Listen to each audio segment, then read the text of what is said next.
It's the kind of night when the world feels different. The darkness stretches endlessly, swallowing everything in its path, leaving only the faint whispers of wind brushing through the trees. The clock ticks past midnight, and a strange stillness settles in, a stillness so heavy it feels alive, as if the night itself is waiting for something. And that's when the stories begin. Tonight, we dive into 3 terrifying true tales that unfolded in the dead of night. These aren't just stories meant to spook you. They happen to real people, in real places, leaving behind questions that might never be answered. Each one starts innocently enough. A drive home, a quiet night shift, or a weekend getaway. But they all spiral into something much darker. What ties them together? The night, and the chilling way it reveals things we're never supposed to see. The first story belongs to Olivia. She had just started her first solo overnight shift as a nurse at a small rural hospital. The kind of place where every creak in the old wooden floors feels like a footstep, and the faint hum of fluorescent lights never quite drowns out the silence. It was supposed to be a quiet night, only 2 patients in the whole building, both stable. Olivia was excited but nervous, eager to prove she could handle being on her own.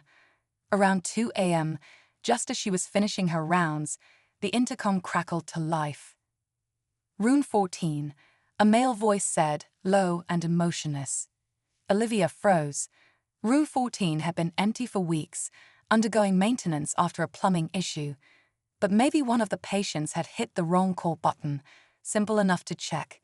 She walked down the dimly lit hall, the sound of her own footsteps echoing louder than they should have. When she reached the door, it was closed. She hesitated. Every instinct told her not to open it, but she reminded herself it was just a room, just an empty room. She turned the handle. The second story takes us to Marcus and Jenna, a couple who had decided to spend a weekend at a cozy cabin in the woods. It was a spontaneous getaway, meant to be a break from the chaos of their city lives. The cabin was everything they hoped for, secluded, surrounded by towering pines, with a clear view of the stars. On their second night, after a long day of hiking, they sat by the fireplace, laughing and talking about nothing in particular. But then, just as the flames began to dwindle, they heard it, a faint, rhythmic tapping on the window. At first, they thought it might be a tree branch swaying in the wind, but the tapping was too deliberate, too precise. Jenna joked that it was probably a raccoon, but neither of them made a move to check. The tapping stopped, replaced by a heavy silence. And then came the sound of footsteps on the porch, slow, deliberate, too heavy to belong to an animal. Marcus grabbed a flashlight and motioned for Jenna to stay put. He stepped outside, shining the beam into the darkness. The forest stood still. Nothing moved, but the uneasy feeling in his chest wouldn't go away. He was about to turn back inside when he noticed something on the window, something smeared across the glass. The third story comes from a man named Daniel, a truck driver used to long, lonely stretches of highway. This particular night, he was on a familiar route, cutting through the Nevada desert. It was around 3 a.m., the time when exhaustion starts to creep in, and every shadow on the road seems to shift and move. He told himself it was just his tired mind playing tricks, but then his radio began to static, cutting in and out, and the CB channel crackled with a voice he didn't recognize. "Pull over," the voice said, calm and authoritative. Daniel glanced in his rearview mirror. No cars, no trucks, just miles of empty roads stretching into the darkness. He ignored it, chalking it up to interference, but then the voice came again. "Pull over, now." The hairs on the back of his neck stood up. His foot instinctively pressed harder on the gas, but his truck seemed to slow as if something unseen was holding it back. That's when he saw it in the distance, a figure standing in the middle of the road. It didn't move, didn't flinch as his headlights illuminated it. He honked, desperate for it to step aside, but it didn't even blink. And just like that, the figure was gone. These are the kinds of nights that leave scars, moments where the ordinary twists into something unexplainable, where reality feels fragile and the unknown steps just a little too close. Each of these people faced something they couldn't explain, something they'll never forget. But these stories are just the beginning. Stay with me as we unravel what happened next, and remember, the night hides more than we'll ever know. As Olivia stood in front of room 14, the quiet hum of the hospital suddenly felt overwhelming. She could hear her heart beating in her chest, loud enough to drown out the faint noises of the building. The air was thick, the kind of stillness that only happens in places that are far too old and too quiet. She reached for the door handle, but her fingers hesitated just inches away. She wasn't afraid, not exactly, but something about the request over the intercom didn't sit right with her. No one else had been in room 14 for days. She had just checked the security cameras earlier in the night, and the room was completely empty. Yet the voice on the intercom hadn't sounded like a malfunction. It sounded like a person, calm and unbothered, as if someone were waiting for her. Taking a deep breath, Olivia opened the door. The light inside flickered faintly, casting shadows across the sterile white walls.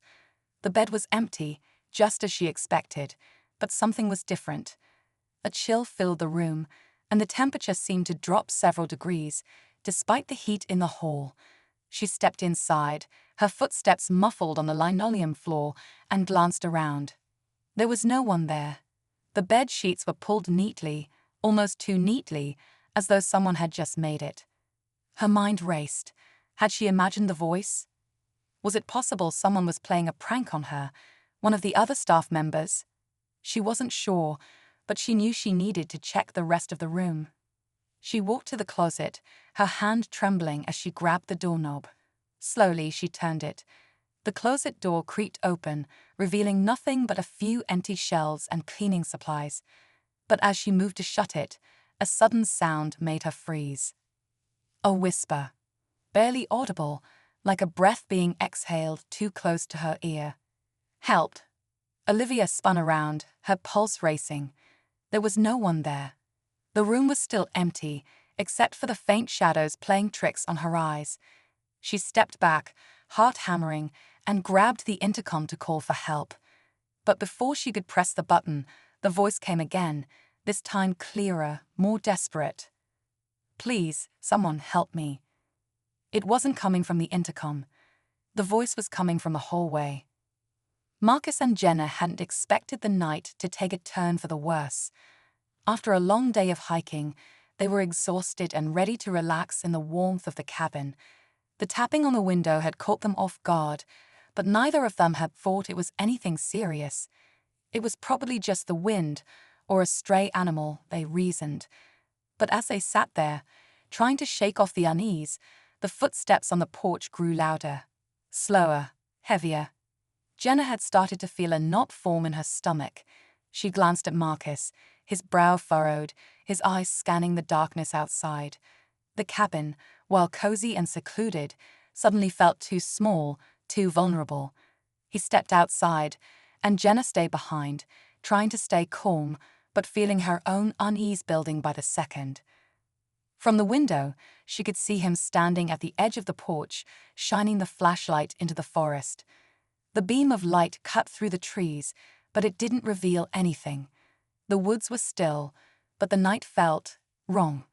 She jumped when she saw Marcus turn and begin walking back toward the door. But then, as she looked out the window, she saw something she hadn't noticed before. A faint outline of a figure standing just beyond the edge of the porch, barely visible but unmistakable.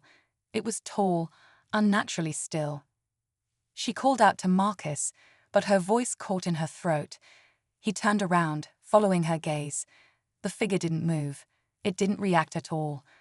Marcus's pulse quickened. He felt his hand grip the flashlight harder, but instead of walking toward the figure, he found himself stepping back.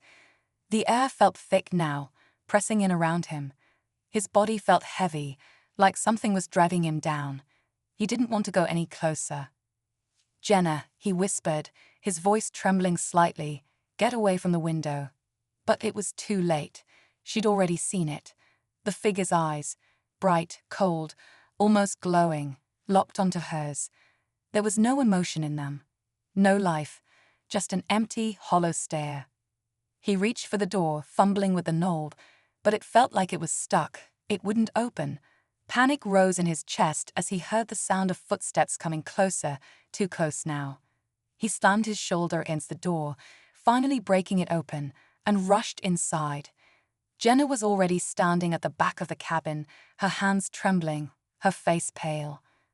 "We need to leave," she whispered, barely able to find her voice. "Now." As Daniel's truck rumbled down the empty highway, he tried to shake the feeling that had been creeping up on him for the last few miles. It wasn't just the voice on the radio, it was the whole night. Something felt wrong. His headlights illuminated the road ahead, but the darkness beyond them seemed deeper than it should have been. The vast emptiness of the desert was unnerving. His truck's engine hummed steadily beneath him, but it felt like there was something just out of reach, something that didn't want him to make it to his destination. The voice on the CB came again. "Pull over." This time, Daniel was ready to respond. He had no intention of stopping. The road was too long, and he needed to keep moving. He spoke into the radio, his voice steady despite the tightening in his chest. "I'm not pulling over." "I'm fine, just get off the line," he said, but the voice didn't stop. It repeated, more insistent now. "Pull over, now." A cold chill ran through him, even though the desert air should have been warm. The hairs on his neck stood up, his grip on the steering wheel tightening. There was no other vehicle in sight. He was alone, but somehow he felt watched. As if someone, or something, was keeping an eye on him from the shadows. The voice on the radio grew louder, more commanding, but Daniel still refused to stop. He tried to speed up, pushing the truck faster down the dark, empty road. But just as he reached for the gear shift, his truck jolted. It was a quick, sharp movement, as if someone had just yanked it from behind, and suddenly the engine sputtered, the lights flickering. The truck slowed, almost as if the road itself was fighting him. Daniel's heart raced. He slammed his foot down on the accelerator, but the truck barely responded. The figure he had seen in the distance, the one that had vanished earlier, reappeared, this time much closer, standing directly in the middle of the road. It was taller than a person should be, and it didn't move, not even when Daniel honked the horn. It was like the truck was stuck in a spell. Daniel's foot pressed harder on the gas, but still nothing. The truck just wouldn't move fast enough, and the figure didn't budge. He closed his eyes for a moment, trying to steady his breathing. When he opened them again, the figure was gone. But the silence that followed felt deeper than before. Daniel's hands shook as he let off the gas, the truck's engine still stuttering in the quiet, vast desert night. The figure had vanished, but the silence that followed was worse than the eerie tapping on his radio. It pressed down on him, like an invisible weight on his chest. He blinked, trying to clear his head, but the road stretched on endlessly, and the darkness felt too close, like something was closing in, lurking just out of sight. His eyes darted back to the rearview mirror, but there was nothing behind him, just the endless stretch of desert. He looked ahead again, hoping to see something, a sign, a light in the distance, but there was nothing. The road was still empty. The truck's engine sputtered once more, and Daniel realized with a jolt that he'd slowed to a crawl. The force he'd been fighting against earlier, the resistance, the unseen pull that had nearly stopped his truck, was still there. He tried the radio again. The static was thick this time, buzzing in his ears as the same voice returned. "You're close. Turn back now." The words weren't just words. They were a command, each syllable heavy with authority. The voice was calm, too calm for comfort, like it already knew what was going to happen. Daniel's stomach twisted, the unease growing inside him like a living thing. He wasn't sure if he should turn around or press on. "I'm not turning back," he muttered under his breath. "Not now." But deep down he wasn't so sure. The tension in the air had shifted. He could feel it like the weight of a storm about to break. The desert was too quiet, too still. Not a single breeze stirred the air. As he wrestled with his decision, he saw something in the distance, just a flicker, a dim light. the kind of glow that didn't belong in the middle of nowhere. He squinted through the windshield, trying to make it out. It looked like a cabin or a house, far off in the darkness. He couldn't recall any buildings being out here, but he wasn't in a position to be picky. Without thinking, he accelerated. The light seemed to draw him in, its strange pull stronger than any logical reasoning he had left. It was a distraction, something to latch onto, something that promised an end to the unnerving silence. The truck jerked forward, engine roaring to life again as he sped toward the light. Meanwhile, Olivia had returned to the nurse's station after her unsettling encounter in room 14. She couldn't shake the feeling that something was wrong, like the very building was alive, breathing in time with her every movement. The hallway lights flickered every now and then, casting shadows that seemed to stretch and shift. She kept looking over her shoulder, half expecting someone to be standing behind her watching, but there was no one. She tried to dismiss it as nerves. Being alone at the hospital at such an odd hour had to be messing with her head. But then she heard it again, the voice. "Help, I'm still here." It came from room 14. The voice was weak, almost feeble, but it was unmistakable. Olivia's breath caught in her throat, and for a moment, she considered walking away. Maybe the whole night had just gotten to her, but she couldn't. Not with that voice pulling her in, not when she knew it wasn't her imagination. She had to go back. She had to figure out who, or what, was in that room. Her steps were slower this time, more hesitant. She reached the door to room 14 and paused. The air around her felt charged now, like a storm was about to break. She didn't reach for the doorknob immediately, but when she finally did, it felt colder than before. The door creaked as she pushed it open, the squeak far too loud in the oppressive silence. The room was dark, and for a moment, Olivia thought she might be imagining things. But then she saw it. The faintest outline of a figure sitting in the bed, its back turned to her, barely visible in the dim light. Her heart pounded, and she took a step back, then stopped herself. This wasn't some trick of the light. Someone, or something, was there. "Hello," Olivia called, her voice trembling. The figure didn't respond. It didn't move. Her instincts screamed at her to run, to get out of there, but something kept her frozen. She moved closer, her feet nearly silent against the floor, and as she reached out to touch the figure's shoulder, a cold chill ran through her hand. It wasn't a person. It couldn't be.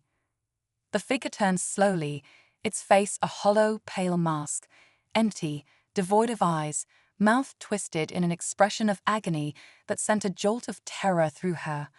The thing in the bed wasn't human. The room seemed to close in on her, suffocating her, as the thing's skeletal fingers reached for her. Olivia stumbled back, her legs weak, heart racing. But the figure didn't get up.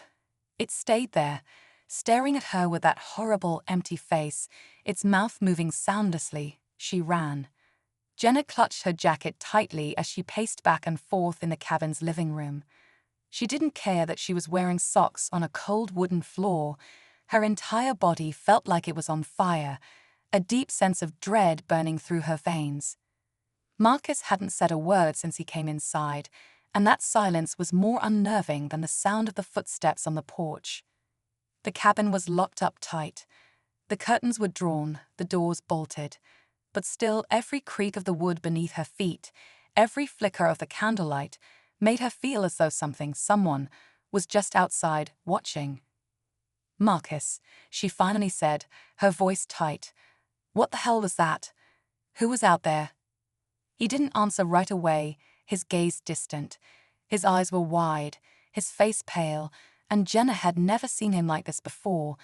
The confident, easygoing man she had known for years was gone. In his place was someone gripped by fear, someone who could barely look her in the eye. "I don't know," he muttered, his voice barely above a whisper. "I don't know, but whatever it wasn't human." His words hit her like a punch in the gut. She hadn't wanted to say it out loud, but she'd have felt it too. The unnatural stillness, the cold that had seeped into the air where the figure had appeared. They weren't alone, not anymore. The tapping had stopped, but the tension hadn't. It was still there, thick and suffocating. Jenna wanted to scream, to run, but she couldn't bring herself to move. It was like the air itself had turned against them. "Should we go?" she asked hesitantly. But Marcus didn't answer. His eyes flicked to the front door, as though he'd heard something they both had been ignoring, something moving outside. It was then they both heard it, a low, guttural sound, almost like a growl, coming from the dark woods just beyond the porch. It was too close, too real. Jenna backed away, her heart pounding in her chest. "We need to leave. Right now." But Marcus wasn't moving. He was staring out the window, his face frozen in terror. The figure was back. The figure outside the cabin hadn't moved, but it felt like it was getting closer. Marcus couldn't tear his eyes away from the window, as if doing so would make it disappear. But he knew it wouldn't. The thing out there, whatever it was, wasn't something that would just vanish. It was waiting, watching, and now it was drawing nearer, its silhouette stretching against the dark trees like some horrible shadow. Jenna stood frozen behind him, her breath shallow, her chest tight with fear. The hairs on the back of her neck prickled as the low growl from the woods grew louder. It wasn't an animal. It wasn't even human. It was something worse, something far older. She could feel it deep in her bones, crawling under her skin. "Marcus," she whispered, her voice barely audible. "We need to go. Now." But he didn't respond. He couldn't. His mind was too consumed with what he had seen. There was something wrong with the figure. It was wrong in a way he couldn't explain. Its face, if it could even be called a face, was distorted. The features melted together in a sickening blend of human and something else. There were no eyes, only deep, empty sockets staring back at him from the darkness, and its mouth twisted into a grin that was too wide, too unnatural. The growl was growing, now coming from multiple directions surrounding them. Jenna took a step toward him, shaking him gently, trying to snap him out of his trance. "Marcus, please, we have to leave. It's not safe here." But just as her words hit him, the door rattled. The sharp, sudden sound made her jump. They both turned toward the door, eyes wide. It was as if something, or someone, was pushing against it, testing the locks, pulling at the frame. The growl outside intensified, now accompanied by the unmistakable sound of something heavy dragging across the porch. There was no mistaking it now. The thing outside was no longer just a figure in the dark. It was a predator, circling, waiting for the right moment to strike. Marcus snapped into motion, his instincts kicking in as he grabbed Jenna's arm. "We need to barricade the door," he said, his voice hoarse, panicked. "It's not just one. There's more than one." Jenna barely had time to react before he was pushing her toward the furniture, trying to shove the heavy wooden table against the door. The sound of the door rattling grew louder, more violent, and the thing outside howled, if that's what you could even call it. It was a horrible screech, a noise that scraped at the edges of their sanity, making every part of them scream to get away. But there was nowhere to go. The cabin was isolated, surrounded by miles of dense forest. They were trapped. "Help, someone. Please," Jenna screamed, her voice cracking with fear, but she knew it was pointless. No one would hear them. No one could help them. Marcus slammed the table against the door, then grabbed a nearby chair and wedged it underneath the doorknob, hoping against hope that it would hold. But the wood of the door creaked under the weight, and the rattling came again, stronger now. The thing outside wasn't just trying to get in, it was trying to tear the door down. Another scream echoed from the woods, too loud, too unnatural to be human. It was a horrible, shrieking sound that sent a wave of cold panic through both of them. Marcus could feel his heart racing, thudding painfully against his chest as he backed away from the door. His mind was spinning.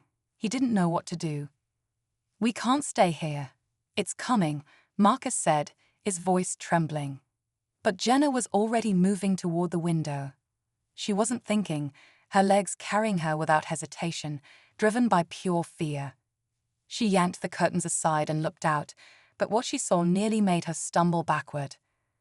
The figure was right there, just outside the cabin, its form standing impossibly still in the shadow of the trees.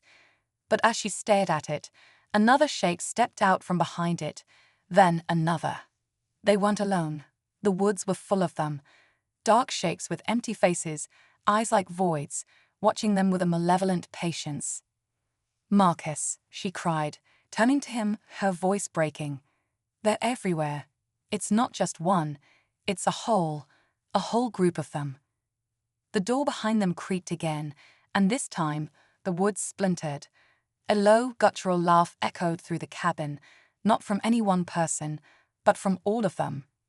The figures outside had begun to move, their steps slow, deliberate, like they knew exactly how long it would take to break through the door. Jenna could feel her legs give way as fear sank in, her body frozen in place as she realized the truth. They weren't going to make it. The door groaned under the pressure, and then, with a sudden crash, it gave way. The wooden table they had pushed against it splintered into pieces, the chair was thrown aside, and in the next instant, the door was ripped open by invisible hands, or maybe something worse. The figures were inside. But it wasn't just the creatures that had come through. There was something else, something darker, looming over them. Jenna could barely breathe. She backed into Marcus, her back pressed against his chest, feeling his ragged breathing against her neck. She didn't know what was happening, but whatever it was closing in. The creatures surrounded them, their hollow eyes gleaming, their mouths stretching impossibly wide, as if they were smiling, waiting for the right moment. The growling had stopped. In its place, a deep, low hum filled the cabin. It wasn't a noise you could hear with your ears. It was something that vibrated in your bones, something that pulled at your soul. The hum grew louder, and in that moment, Jenna could feel it deep inside her. This wasn't just some twisted trick of the night. This was real. This was their reality now. Outside, the growl returned, closer now, deafening. The figures were getting closer too. Their feet barely touched the floor as they glided forward, their movement jerky, unnatural. And then one of them reached out, its fingers long and pale, stretching toward Jenna. She screamed. But it didn't stop. Nothing stopped.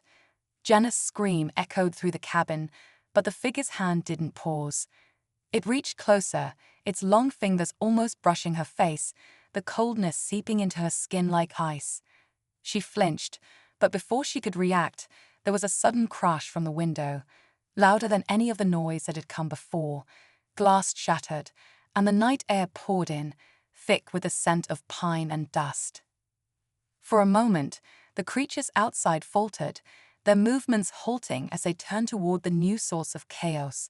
But Jenna didn't notice. She was still frozen, her body rigid, her mind reeling with the horror of what was about to happen. The hand was almost upon her. She could see the skeletal structure beneath the stretched skin, the dark voids where its eyes should have been, the way its fingers twitched with an unnatural eagerness. But then, just as the hand was about to touch her, something happened. The figure jerked backward, like it had been yanked by some invisible force. It stumbled, then collapsed to the ground in a heap, its body dissolving into shadow, evaporating as if it had never been there at all. Jenna gasped, the breath rushing from her lungs. Marcus stood frozen too, his eyes wide with disbelief. He looked from her to the fallen figure, to the creatures still circling them, and back to the window where the glass had shattered. Something was changing, and it wasn't what either of them expected. From the broken window, a shadow moved, fast and fluid, like a dark streak across the night. It leaped through the opening, landing inside the cabin with an eerie, unnatural grace. The room grew colder, and the temperature seemed to plummet, the walls cracking with the sharp sound of ice expanding in the air. Jenna's heart raced.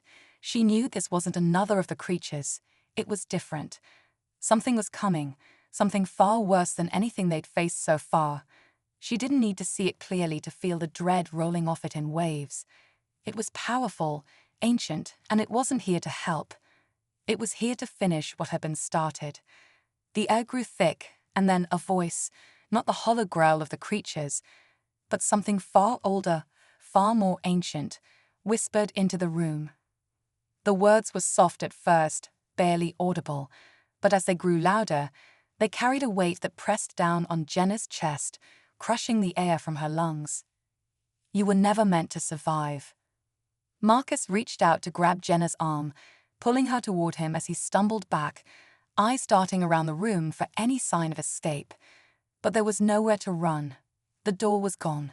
The windows were shattered. And whatever had entered the cabin wasn't just a physical threat. It was something that twisted the very fabric of reality around them. The shadows in the room deepened, shifting in unnatural patterns, like they had a life of their own. The figures outside were still there, but now they stood still, their movements frozen, as if waiting for orders, waiting for something. The sudden change was unsettling, like a switch had been flipped. And in the midst of this, the figure in the room, now standing, tall and impossibly thin, took a step forward, its form blurred and shifting, like it wasn't entirely bound by the rules of the world. Jenna's breath caught in her throat, her body stiff with terror. What are you?" she whispered, her voice barely a sound. But the figure didn't answer. It didn't need to. The room seemed to close in around them, the walls stretching, pulling inward, and the air thickened with a sense of impending doom. It was like the entire cabin was a trap, designed to force them into this moment, where they had no choice but to face whatever it was that had come for them. And then, just as quickly as it had all begun, everything stopped. For a brief, heart-stopping moment, the cabin fell completely still. The hum of the creature, the growls from the figures outside, even the wind, all of it disappeared. It was as though the world had gone silent, leaving only the sound of Jenna's rapid breathing and Marcus' panicked gasps. Then came the second twist, the sharp, unmistakable sound of footsteps. Not from the creatures, not from the figure in the room. From the outside. Jenna and Marcus exchanged a look of pure confusion, the tension building between them like an electric charge. Who else could be out there? What was happening? The door, the one that had been torn apart, shifted slightly, like someone was testing it. Another loud bang echoed from the direction of the porch. But this time it wasn't a forceful hit. It wasn't the creatures trying to break in. This time it was a knock. A deliberate knock. 3 sharp, measured taps. Jenna's eyes widened, her mind spinning in circles. Who could be out there now? Was it possible that someone else had been watching them, waiting for this exact moment to step in? Marcus moved toward the window cautiously, peering out into the night. The figure in the cabin stood silently, its form no longer moving, but its presence still heavy in the room. It didn't seem to care about the knocks, but something inside Jenna told her that whatever was out there was somehow connected to the horrors inside the cabin. Marcus stepped back, shaking his head. There's no one out there. No, not possible. But the knocks continued. 3 more taps, and then a pause. And then another series of knocks, more urgent this time. Jenna's heart pounded in her chest. The world had twisted upside down. She couldn't make sense of it anymore. Were these figures the cause of the terror they were facing, or was something else, something even darker, at work here? Something that had been pulling the strings all along. A second wave of chill rushed through her, colder than before. The shadows in the room grew deeper, the air thicker. The figure in the corner took another step toward them, its empty eyes locked on Marcus, as if it was waiting for something. The knocking outside stopped, but it wasn't over. There was now a voice, this one, low and guttural, dripping with malice, coming from outside. "Let me in, let me finish it." Jenna's mind reeled. Who was out there? Who had the power to speak through the darkness, through the creatures themselves? And why had it come now? The tension had never been more unbearable. The figures were still, the room heavier with every second. And now it was clear. The stakes had risen. The door was about to be opened, but by who or what? The voice outside grew louder, the words now a twisted chant that echoed through the cabin. "Let me in, let me finish it." Each syllable seemed to burn its way into Jenna's mind, clawing at her sanity, pulling her closer to the edge of terror. Whatever was outside wasn't just a threat. It was something ancient, something that thrived on fear and darkness, and it wanted them to know it. Marcus stepped forward, his face pale, eyes wide with fear, but he didn't speak. He didn't need to. They both knew that something was about to break, something that couldn't be stopped, no matter how much they tried to resist. But they also knew they couldn't stay here. They had to face whatever was outside, or risk being consumed by whatever nightmare had already claimed their world. Without another word, Marcus turned and grabbed the old axe they had found earlier in the cabin. He held it in his hand like a lifeline, though it was clear to both of them that it wouldn't save them. But they had no other choice. "Jenna," he said, his voice hoarse, "stay close. Don't let go of me." She nodded, her hand trembling as she reached for his, but she couldn't stop the wave of fear that coursed through her. This wasn't the world she knew. The things outside were real, and they were coming. The knocking stopped abruptly, replaced by a low, rumbling growl that seemed to come from every direction at once. It was a sound that rattled their bones, filled their minds with images of things that shouldn't exist, beasts that were more shadow than flesh. The room seemed to tilt, as if the very structure of the cabin had begun to warp. The windows were no longer just windows. They were eyes, watching, waiting. Suddenly, the door, what was left of it, shuddered, the wood splintering under the pressure. A dark shape appeared at the threshold, blocking the faint light from the woods. The figure stepped into the cabin, its presence overwhelming, like an avalanche of cold. It was taller than any human, impossibly thin, with a face that flickered like smoke, never fully forming, never fully real. Jenna stumbled back, pulling Marcus with her. Her heart was hammering in her chest, and her breath was ragged, but she knew one thing with absolute certainty. Whatever this thing was, it wasn't the end. It was just the beginning. "Do you know who I am?" The figure whispered. Its voice was not human. It was like the earth itself was speaking, deep, ancient, hollow. Jenna couldn't speak. She could barely think. But Marcus took a step forward, holding the axe tightly in his hand. He wasn't going to run, he was going to fight. "No," he said, his voice trembling but firm, "but I know you're not going to stop us." The figure didn't move. It didn't need to. The creatures outside remained still, silent, like they were waiting for their turn. But there was something different in the air now. Something had shifted, like a thread being pulled in the fabric of their world. And then it happened. The figure lunged forward, faster than anything that should have been possible, its dark hands reaching for them with inhuman speed. Marcus swung the axe, but it passed through the figure like it wasn't even there, the metal blade cutting nothing but air. The figure laughed, a low, sickening sound that echoed in their minds, drowning out everything else. "You can't kill me," it hissed, its voice twisting and warping. "I am already inside you." Before Marcus could react, the figure's hand shot forward, grabbing him by the throat with a grip like iron. He gasped, struggling to pull free, but the figure's cold touch was suffocating. Jenna screamed, but her voice was lost in the thick air. Then, in a blur of motion, the figure collapsed, falling backward as if struck by an invisible force. It dissolved into a cloud of shadows that scattered into nothingness, leaving behind only the echo of its twisted laughter. Jenna blinked, her mind racing to process what had just happened. But Marcus was gasping for breath, his hand still at his throat. He hadn't been touched, yet somehow the figure had left a mark. His skin was pale, his eyes wide with panic. "Marcus," Jenna whispered, reaching out for him. "What's happening? What's wrong?" He didn't answer at first. Instead, his hand twitched. His fingers curled, as if he was still feeling the invisible grip on his throat.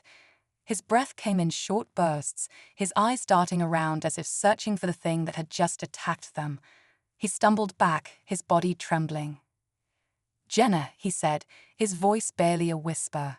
"It's not over. It's not what you think." She frowned, confused. What are you talking about? We're alive. We're okay. We survived. Marcus shook his head. His face was pale, his features drawn tight with fear. We didn't survive, Jenna. We never did. Jenna's heart skipped a beat. She felt the ground beneath her feet shift, like it wasn't real anymore. What do you mean? She asked, her voice shaking. His eyes met hers, and for the first time, she saw something that wasn't fear. It was regret.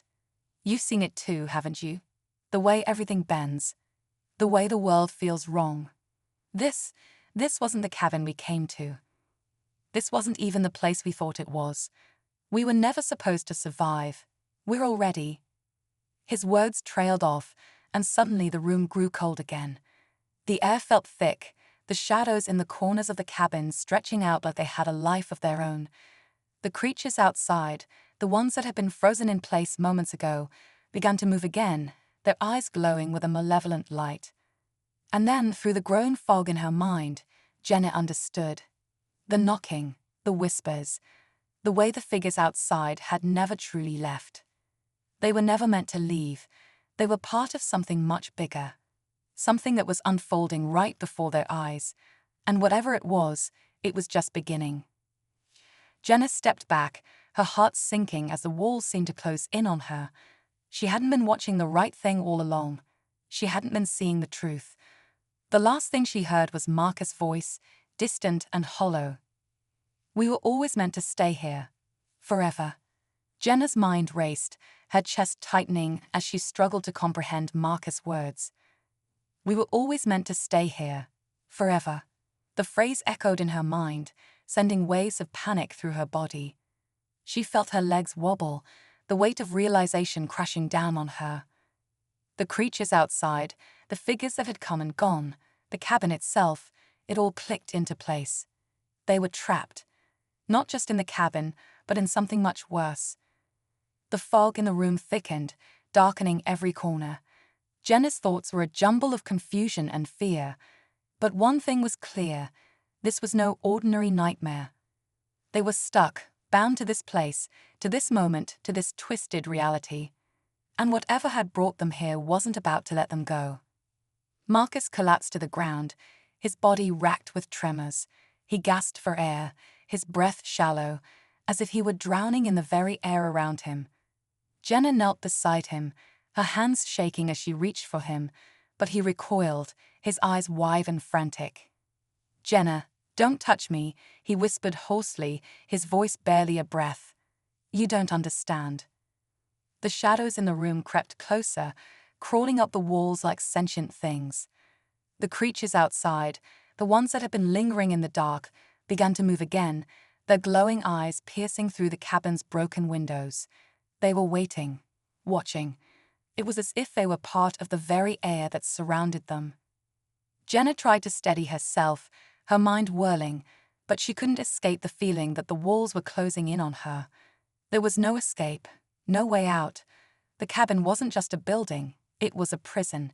And the creatures, the dark figure, even Marcus' twisted confession, it was all part of the same nightmare. Why? She asked, her voice barely a whisper, broken with fear. Why were we brought here? What happened to us? Marcus' eyes flickered with a deep sadness. He looked at her, and for the first time, she saw the full weight of his terror. This place, this cabin, it isn't just a house. It's a threshold. It's a bridge between worlds. We weren't supposed to come here, but we did. And now, he trailed off, his gaze far away. Now, we're part of it. We're part of the story, and there's no going back. The room seemed to hum with an eerie energy, the very air vibrating as if the walls themselves were alive, feeding on their fear. Jenna's heart pounded in her chest as she tried to make sense of everything Marcus was saying. But before she could ask another question, the door that had once been shattered, shifted again. A figure stood there, its form dark and indistinct, as though it were made of smoke and shadows. Jenna's breath hitched. This was it, the moment they had both been dreading. The thing that had been pulling the strings all along was finally showing itself. It wasn't just a creature from the dark. It was something much worse, something older, something far more powerful. It was the force behind everything, behind the creatures, behind the whispers, behind the endless terror that had consumed them. "You cannot leave," the figure spoke, its voice like 1,000 echoes layered over each other, each one sharper than the last. "This is your fate. You are bound here, in this place. You will never escape." The figure's eyes, if they could be called eyes, seemed to burn with a light that wasn't light at all, but something far darker. Jenna recoiled instinctively, but there was no place to go. She was trapped. "I won't accept this," she said, her voice trembling but defiant. "We didn't ask for this. We didn't deserve this." The figure let out a low, almost mocking laugh. "Deserve? It is not about deserving. It is about the thread that binds you. You were chosen. This is where you end. This is where all things end." Jenna's mind screamed for a way out, but there was none. She could feel the weight of the place, of the dark force surrounding them. And she could feel it pulling at her, wrapping around her very soul, like it had done to Marcus, like it had done to everyone else who had ever come here. But then, in the midst of the growing darkness, something changed. Marcus, trembling but with a fierce determination in his eyes, stood. He staggered to his feet, as if pulled by some unseen force. His hand gripped the axe he had dropped earlier. His eyes never left the figure. "We might have been chosen, but that doesn't mean we're going to give up." Jenna's heart skipped a beat as she realized what he was about to do. He wasn't going to fight it. He wasn't going to make the same mistake she had made. He was going to face the darkness head-on. "Marcus, no," she shouted, but it was too late. With a cry that seemed to shake the very foundation of the cabin, Marcus lunged at the figure, swinging the axe with all his strength. The moment the axe made contact with the figure, it shattered like glass, the shards of darkness scattering into the air. The cabin trembled violently, as if something ancient was being ripped apart. Jenna screamed, clutching her hands to her ears, as the world around her seemed to split open. And then, just as suddenly as it had started, the darkness was gone. The room was quiet. The creatures outside were no longer moving, their glowing eyes dimming to nothing. The shadows in the cabin retreated, the air clearing. The oppressive weight that had filled the cabin lifted, and for the first time since they had arrived, the place felt empty. Jenna blinked, struggling to process what had just happened. The figure was gone. The darkness had dissipated, but the cabin, the asterisk cabin, was still there, still standing, its cracked walls and broken windows as silent as ever. Marcus was breathing heavily, his hands shaking as he lowered the axe. He looked at Jenna, his face pale but resolute. "We did it," he whispered. "We broke the curse." Jenna couldn't speak. She only nodded, her mind racing, trying to make sense of everything. Had they really broken free? Or had they simply destroyed one part of the nightmare, only for another to take its place? As they stood there, staring at each other, the air around them began to change. The door to the cabin opened on its own, swinging wide. But this time, the outside wasn't the same. It was no longer dark and suffocating. The forest was calm, bathed in a soft, golden light. The creatures had vanished. The twisted shadows were gone. It was over, at least for now. Jenna took a deep breath, feeling the weight of what they had survived. There was no grand revelation, no neat explanation, just the quiet realization that they had lived through something they could never fully understand. And as they stepped into the sunlight, leaving the cabin behind, Jenna couldn't help but wonder, was it really over? Or had they simply become part of a new story, one that would echo through the ages, waiting for the next group of lost souls to stumble upon it? The door to the cabin slammed shut behind them, and the world around them began to fade.